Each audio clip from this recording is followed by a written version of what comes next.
السلام علیکم ورحمۃ اللہ وبرکاتہ نحمده ونصلي على رسوله الكريم وعلى آله وأصحابه والقدر العظيم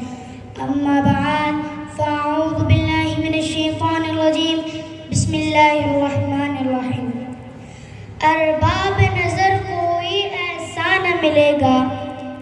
ارباب نظر کوئی ایسا نہ ملے گا بندے تو بہت مل جائیں گے آقا نہ ملیں گے تاریخ اگر ڈھونڈے گی ثانی محمد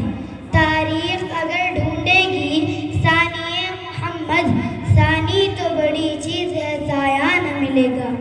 جناب صدر محترم معزز اکرام مہمان خصوصی اور میرے پیارے ساتھیوں السلام علیکم ورحمۃ اللہ وبرکاتہ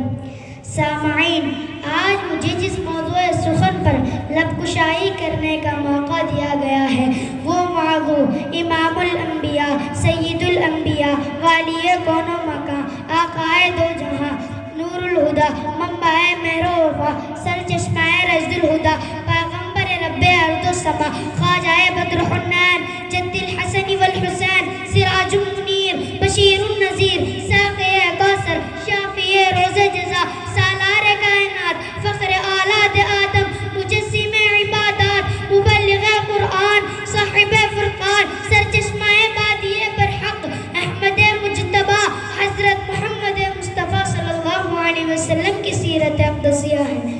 جناب صدر جب ہم سابقہ انبیاء کو دیکھتے ہیں تو کوئی نبی کسی بستی کی طرف اور کوئی خاص قوم و قبیلے کی طرف اور خاص وقت کے لیے نبی بنا کر بھیجے گئے ہیں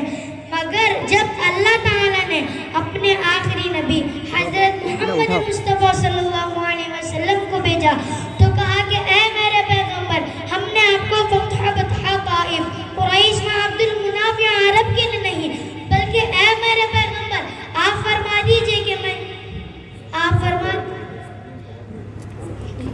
آپ فرما دیجئے کہ میں جامع انسانیت کی طرف نبی بنا کر بھیجے گیا ہوں جناب صدر محسن انسانیت کا ظہور ایسے حالات میں ہوا کہ جب پوری انسانیت تاریکیوں میں ڈوبی ہوئی تھی انسانیت سسکیاں لے رہی تھی بادشاہ خدا کے عطار بنے ہوئے تھے انسانی قدریں پامال ہو چکی تھی یونان کا فلسفہ دم توڑ چکا تھا روم کا ضابطہ اور ایران کا قانون بے بس تھا ایسے میں فاران کی چوٹیوں سے ایک نور کا ظہور ہوا جس نے جامعہ آفاق کو درخشاں و تاباں کر دیا جناب صدر سرکار کی آمد سے باطل کے اندھیرے چھٹ گئے آپ آئے تو نماز کو سرور مل گیا سجدے کو تقدس مل گیا جبی کو سکون مل گیا بے قراروں کو قرار مل گیا بے سہاروں کو سہارا مل گیا عاشقوں کو محبوب مل گیا عاصیوں کو اکرام مل گیا اور متقیوں کو انعام مل گیا بلکہ میں اگر یوں کہوں تو مناسب ہوگا کہ میرے آقا حضرت محمد مصطفیٰ صلی اللہ علیہ وسلم کے آنے سے نبیوں کو امام مل گیا امت کو شریعت مل گئی انسانوں کو رحمت مل گئی اور سقیوں کو سخاوت مل گئی مختصر یہ ہے کہ وہ دانہ سبل ختم الرسل مولائے کل جس نے غبار رحم کو بخشا فراغ وادی سینہ جناب صدر اگر میں اپنے پیغمبر کو صداقت میں دیکھوں تو سب سے اعلیٰ دیانت میں دیکھوں تو سب سے اعلیٰ امانت میں دیکھوں تو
وآخر دعوانا الحمد لله رب العالمين.